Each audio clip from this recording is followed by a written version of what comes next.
रिचा बेटा, आज यहाँ मेरे केबिन में?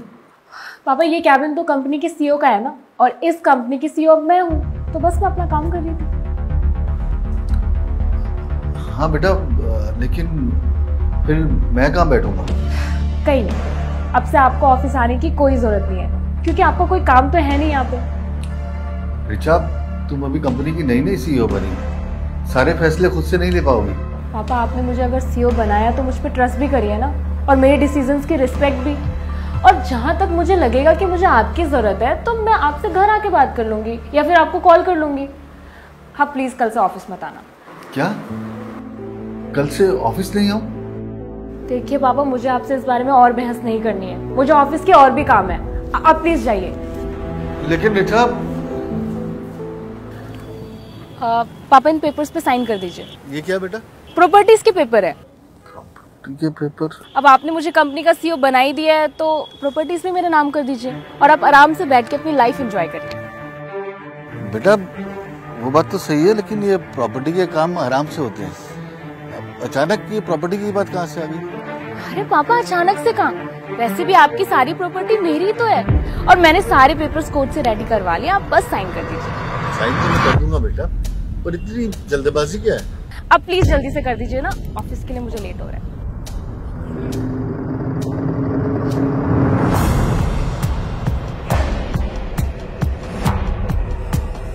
यहाँ पे भी। थैंक यू पापा, मैं चलती हूँ।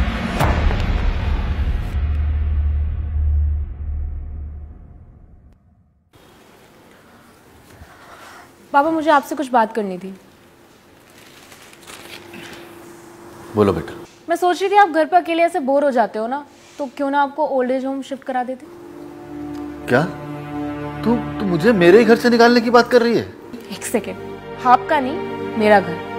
शायद आप भूल रहे हो कि ये सारी प्रॉपर्टी अब मेरे नाम हो चुकी है, और वैसे भी मैं आपके भले की ही बात कर रही हूँ। वहाँ पे आप जाओगे, आपके एज के लोग होंगे जिनसे आप दोस्ती भी कर सकते हो, कम से कम आपको घर पे ऐसे अकेले तो नहीं रहना पड़ेगा। नहीं चाहिए मुझे कोई दोस्त, मैं यहाँ अपने घर में अकेला ही ठीक हूँ। देखिए पापा, मैं आपसे पूछ नहीं रही हूँ, आपको बता रही हूँ, इसलिए आप अपनी पैकिंग स्टार्ट कर दीजिए। मुझे जैसे कोई अच्छा ओल्ड एज होम मिलेगा मैं आपको वहाँ छोड़ाऊंगी। रिचा हो क्या गया तुझे? कैसी बातें कर रही है तू? है? ये सब करने के लिए तूने मुझसे मेरी सारी प्रॉपर्टीज के पेपर अपने नाम करवाए? रिचा मेरी बच्ची, मैं तुझे बचपन से बहुत प्यार करता हूँ, और तू मेरे प्यार का ये सिला दे रही है। पापा प्लीज अपना ये मेलोड्रामा ना बंद करिए। आपकी इन इमोशनल बातों से ना मेरा डिसीजन नहीं चेंज होने वाला है। बेटर यही होगा कि आप अपनी पैकिंग स्टार्ट करिए। रिचा मेरी बात तो।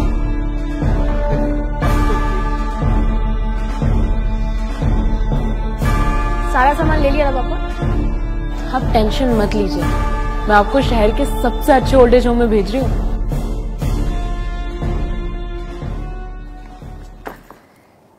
ये लीजिए। बेटा हम यहाँ क्यों रुक गए? आ गया आपका ओल्ड एज होम।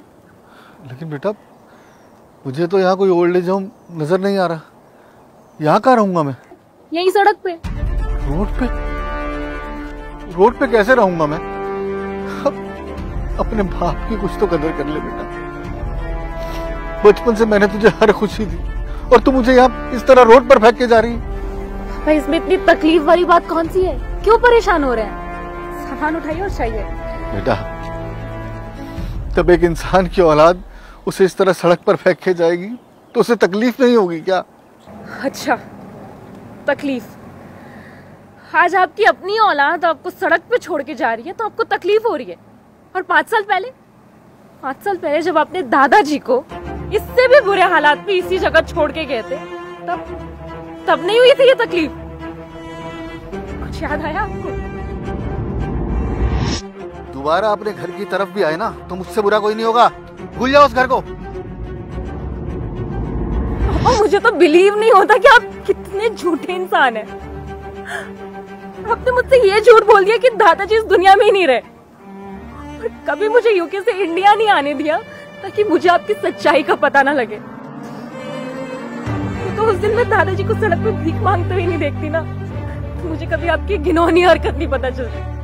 सच कहूँ तो आज मुझे आपको अपना पापा कहते हुए शर्म आ रही है। बेटा, मुझे खुद भी आज अपने ऊपर शर्म आ रही है। बहुत बुरा किया मैंने अपने पिताजी के साथ। क्या बोलूं, कुछ समझ नहीं आ रहा। मुझे अपने पिताजी के पास ले चलेगी? मैं उनके पैरों में गिरकर उनसे माफी मांगना चाहता हूँ। पापा, दादाजी अब इस दुनिया में नहीं रहे। जब लास्ट टाइम मैंने उन्हें भीख मांगते हुए सड़क पे देखा तो उनकी तबीयत बहुत ज्यादा खराब थी। मैं उन्हें हॉस्पिटल लेके गई और वहां उनकी डेथ हो गई।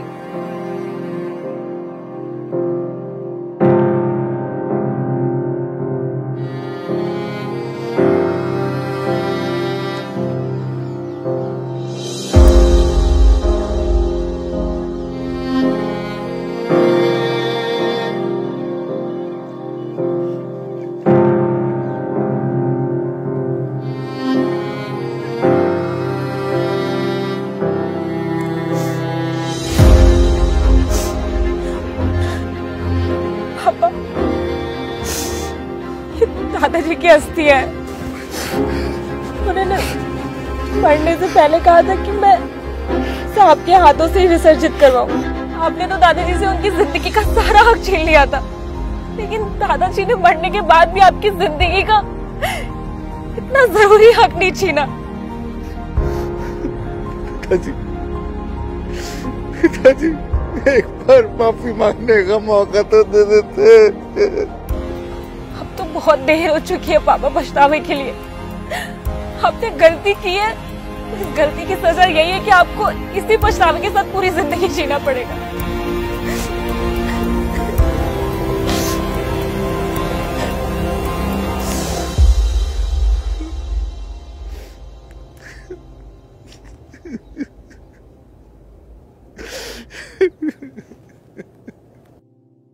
अगर आप अपनी लाइफ में किसी भी तरह की प्रॉब्लम फेस कर रहे हैं और उसको आप किसी के साथ शेयर करना चाहते हैं, तो हमने एक वेबसाइट बनाई है जिसका नाम है nijo.plus।